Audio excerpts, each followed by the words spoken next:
എനിക്കൊന്ന് മീനാക്ഷിയുടെ ഒരു നല്ല ചായ നമുക്ക് തോന്നും ചിലപ്പോ പണ്ടത്തെ ആ ചെറുപ്രായത്തില് രണ്ടുപേരുടെ ഫോട്ടോ കണ്ടു കഴിഞ്ഞാൽ രണ്ടുപേരുടെ ചെറുപ്പം ഒരേപോലെയാ.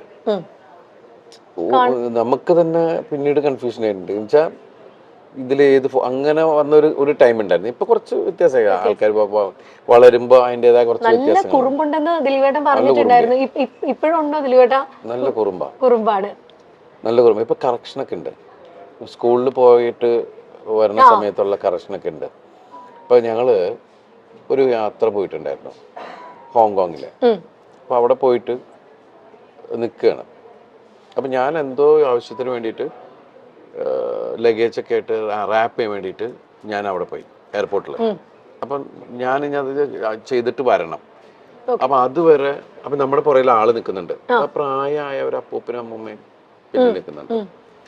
അപ്പോൾ വേഗം കാവ്യ പറഞ്ഞു യു ഗോ എന്നുള്ളൊരു അയാള് അമ്മ that's not correct. It's a command. You can request them. You can go. You can go. എന്നൊക്കെ പറഞ്ഞിട്ട് ഇവളിങ്ങനെ തിരുത്തൽവാദി ആയിക്കൊണ്ടിരിക്കുകയാണ്. ഒരു സെന്തോ പറഞ്ഞപ്പോ അച്ഛാ that's not in, that's on. ഇപ്പോഴത്തെ പിള്ളേര് ഇത് പഠിച്ചോട്ടോ. അവര് IB സിലബസിലാണ് പഠിക്കുന്നത്. അപ്പൊ ഇടയ്ക്ക് ഞാൻ പറഞ്ഞു ഇങ്ങനെ മോളിപ്പോ MBBS പരീക്ഷ കഴിഞ്ഞു, അവള് പാസ്സായി, അവൾ ഔസർജൻസി ചെയ്യാണ് എന്ന് ഞാൻ വേറെ ആരോടും എന്തോ സംസാരിച്ചപ്പോൾ അവര് വിശേഷം ചോദിച്ചപ്പോൾ ഞാനാ പറഞ്ഞു. ഇവളിങ്ങനെ നിന്നിട്ട് തട്ടണു. ഞാൻ UKG പാസ്സായി എന്ന് പറ. UKG പാസ്സായി എന്ന് പറയാൻ പഠിക്കുവേട്ടാ. ഇരുന്ന് കുത്തിയിരുന്ന് പഠിക്കുന്ന ഒരു പ്രകൃതമാണോ അതോ ഇങ്ങനെ? ആ സ്കൂളിലെ ആൾക്കാർ പറയുന്നത് നിങ്ങള് ഒന്നും പഠിപ്പിക്കരുത്. മാതാപിതാക്കളോട് പറഞ്ഞ ആദ്യത്തെ മീറ്റിംഗ് അതായിരുന്നു. നിങ്ങളുടെ കുട്ടികൾ ഇവിടെ വരട്ടെ, അവര് എന്താ പഠിച്ചെന്ന് ഒരു സമയം കഴിയുമ്പോൾ നിങ്ങൾക്ക് മനസ്സിലാവും എന്ന് പറയുന്നുള്ള. പക്ഷെ അവിടുത്തെ കുട്ടികളൊക്കെ നമ്മൾ ഇവരൊന്നും പഠിക്കണമെന്ന് കാണില്ല. പക്ഷെ അത് കഴിഞ്ഞ് പിന്നെ ഇടയ്ക്കിടയ്ക്കാണ് ഈ ഹോംവർക്ക്. പക്ഷെ ഹോംവർക്ക് എന്ന് പറഞ്ഞാൽ ഇവക്കുള്ള പണിയാണ്. അത് എല്ലാ മാതാപിതാക്കൾക്കും അത് കൂടുതൽ അമ്മമാരാണ്. ഇപ്പൊ കണ്ടില്ല, അത് വരച്ച് അതൊട്ടിച്ച് ഇത് വെച്ച്. ചേച്ചി ആയിരിക്കും അല്ലേ ഇരുന്ന് ചെയ്യുന്ന? കാരണം ഇല്ല, കാവ്യാണ് ഇവളുടെ ചേച്ചിയാന്ന്. എന്നാലും ഞാൻ ഒരു കാര്യം ചോദിക്കട്ടെ ദിലീപേണ്ണ, കാരണം കാവ്യ ചേച്ചീനെ അത്രയും സ്കൂൾ കാലം തൊട്ട് കണ്ട ഒരാളാണ് ദിലീപ്. പിന്നെ ഇതാ ഭാര്യയായി, ഇപ്പൊ അമ്മയായി ചേച്ചി, ഇപ്പൊ കാവ്യ ചേച്ചി. അപ്പൊ ഈ ഒരു ട്രാൻസിഷൻ എങ്ങനെ നോക്കി കാണുന്നു ദിലീപ്? വളർന്നോണ്ടിരിക്കൂല, അപ്പൊ നമുക്കൊന്നും ചെയ്യാൻ പറ്റില്ല. എന്നാൽ ഈ അമ്മയായപ്പോ ഭയങ്കര റെസ്പോൺസിബിൾ, ഒരല്പം വഴക്കൊക്കെ പറയുന്ന ഒരു അമ്മയായോ ചേച്ചി, അതോ സോഫ്റ്റ് ആയിട്ടുള്ള അമ്മയാണോ? സോഫ്റ്റ് ഒന്നുമല്ല, പെട്ടെന്ന് അത് പണ്ട് തുടങ്ങി നമുക്ക് പെട്ടെന്ന് ദേഷ്യം വരുന്ന ഒരാളാണ്, ഷോർട്ട് ടെമ്പേർഡാണ്. അപ്പം അത് ഞാൻ പറയാം, കൊച്ചുങ്ങളെ അങ്ങനെ വഴക്ക് പറ അങ്ങനെയും ചെയ്യരുത്. അങ്ങനെ പറഞ്ഞ് മനസ്സിലാക്കിയാൽ മതി. പിള്ളേർക്കൊക്കെ നമ്മൾ ഏത് കുട്ടികളാണെങ്കിലും പറഞ്ഞ് മനസ്സിലാക്കി കഴിഞ്ഞാൽ അതിൻ്റെ ഒരു രീതിയിൽ അവർക്ക് മനസ്സിലാവും. അല്ല തല്ലപ്പെടുത്ത അങ്ങനത്തെ പരിപാടി മീനുട്ടിനെ ഇന്നവരെ തല്ലിയിട്ടില്ല. ഇപ്പം മീനുട്ടി പഠിച്ച് ഡോക്ടർ എന്ന് പറയുന്ന സ്ഥലത്ത് വരെ എത്തി. പക്ഷെ നമുക്ക് ദൈവം അനുഗ്രഹിച്ച് ഇന്നവരെ തല്ലിട്ട് തന്നിട്ടില്ല. അവളെ വളരെ ഇതായിട്ട് വിളിച്ചു കഴിഞ്ഞാൽ അപ്പം തന്നെ അവൾക്ക് മനസ്സിലാവും, ടോൺ മാറിയാൽ മനസ്സിലാവും. അപ്പം അതുമല്ല, നമ്മൾ പല കുട്ടികൾ കുസൃതികൾ തന്നെയാണ്. ഇവക്കൊരടി കൊടുത്തിട്ടുണ്ട് ഞാൻ. കാരണം വെച്ചിട്ടുണ്ടെങ്കിൽ എന്തോ എടുത്തു വാരും, പക്ഷെ പിന്നീട് എടുത്തിട്ടില്ല. ആരെ പോയിട്ട് പുറകെ പോയിട്ട് പിടിക്കുക. അപ്പൊ ആദ്യം തുടരുന്ന് പറഞ്ഞു, പക്ഷെ നോക്കിയിട്ട് പിന്നെയും പോവുക. അപ്പോ അതോടെ അപ്പം പക്ഷെ എനിക്ക് തോന്നുന്നു ദിലീപേട്ടൻ ഭയങ്കര നേരം പോക്കായിരിക്കും ആളും കൂടെ ഉള്ള സമയത്തൊക്കെ. ഞാന് ശരിക്കും മീനാക്ഷി ഉള്ള സമയത്ത് ശരിക്കും പറഞ്ഞാല് എനിക്കത് മിസ് ചെയ്തിരുന്നു. ഞാൻ ആ സമയത്ത് എൻ്റെ സിനിമകൾക്ക് ഭയങ്കര ഹിറ്റുകളും ഞാൻ ഓരോ സിനിമയുടെ പുറകെ ഇങ്ങനെ കണ്ടിന്യൂസ് സിനിമയുടെ പുറകെ പോകല. അപ്പം ആ സമയത്ത് ശരിക്കും പറഞ്ഞാൽ ആ പ്രായം എനിക്ക് ആസ്വദിക്കാൻ പറ്റിയിട്ടില്ല. ആ 2-3 വയസ്സ് എന്ന് പറയുന്നത് ശരിക്കും മിസ്സിങ് തന്നെയാണ്. അതെനിക്ക് ഇവിടെ കിട്ടി. കാരണം ആ സമയത്ത് ശരിക്കും കോവിഡ് എല്ലാം ആയിരുന്നപ്പോൾ എനിക്ക് അതിൽ വേറൊരു സങ്കടം എന്ന് വെച്ചിട്ട് ഞാൻ 1.5 വർഷം പുറത്തേക്ക് പോകുന്നില്ല നമ്മളാരും. പിന്നെ ഞാൻ പോയത് നാദൃശ്വരം മോളുടെ ഐഷുവിൻ്റെ കല്യാണത്തിനാണ് പോയത്. പക്ഷെ ദൈവം അനുകരിച്ച് അപ്പൊന്നും എനിക്ക് വീട്ടിൽ ആർക്കും കോവിഡ് കിട്ടിയില്ല. അത്രയും ക്രൗഡിന്റെ ഇടയിലാണ് നമ്മൾ പോയിരുന്നത്. എത്ര ദിവസം ഉണ്ടായിരുന്നു ആ കല്യാണം. അപ്പൊ എല്ലാവരും ഭയങ്കര ആവേശത്തിൽ അതിന്റെ ഇതിൽ നിൽക്കണം. നമ്മുടെ വീട്ടിലൊരു കല്യാണം നടക്കുന്ന പോലെയാണല്ല.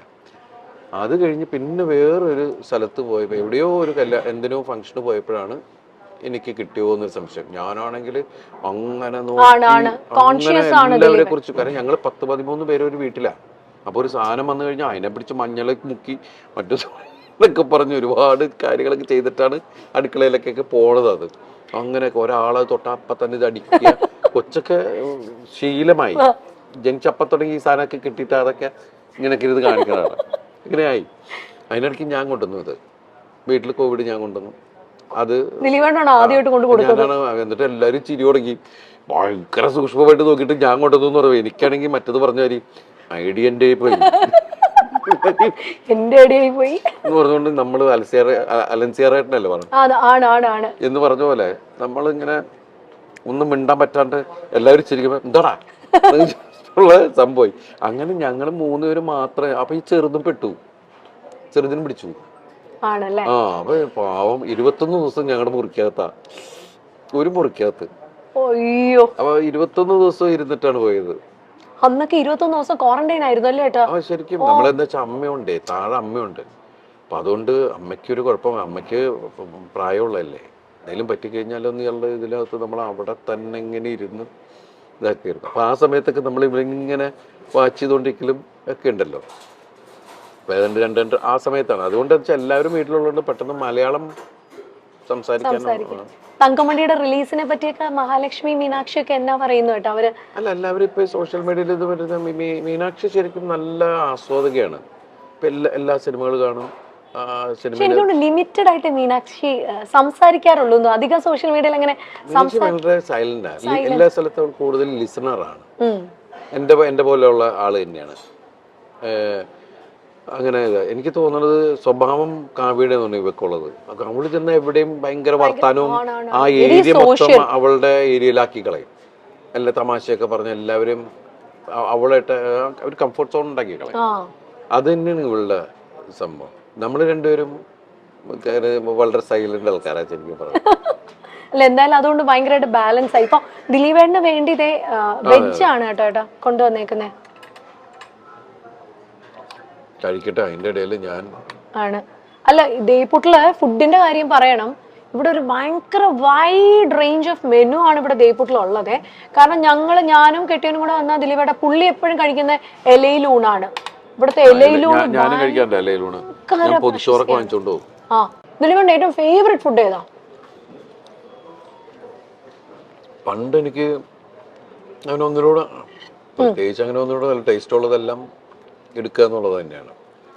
പിന്നെ എനിക്ക് ഇവിടെ ഈ പുട്ടുകട തുടങ്ങിയ സമയത്ത് ഞാൻ ഏറ്റവും കൂടുതൽ ഞാൻ ഇവിടെ വരുമ്പോൾ കഴിച്ചിരുന്നത് പുട്ടും മാമ്പഴമാണ്. പുട്ടും മാമ്പഴവും. ഈ പുട്ടിന്റെ കൂടെ മാമ്പഴം പഴം പോലെ നല്ല പഴുത്ത മാമ്പഴമാണെങ്കിൽ നല്ല രസമാണ് കുഴച്ച് കഴിക്കാൻ. അതുപോലെ നല്ല ചൂട് പുട്ടിന്റെ കൂടെ പാലും പഞ്ചസാരയും ഒക്കെ നല്ല ടേസ്റ്റുള്ള കാര്യങ്ങളാണ്. പിന്നെ നമ്മൾ പുതിയ പുതിയ ഒരുപാട് വെറൈറ്റികൾ നമ്മൾ ചിക്കനും പ്രോൺസും അത് എന്തൊക്കെ ഡിഷ് ഉണ്ടെന്നുള്ള സാധനങ്ങളൊക്കെ വെച്ച് ഡിഫറെന്റ് കോംബോകൾ നമ്മൾ ശ്രമിച്ചു നോക്കുന്നു.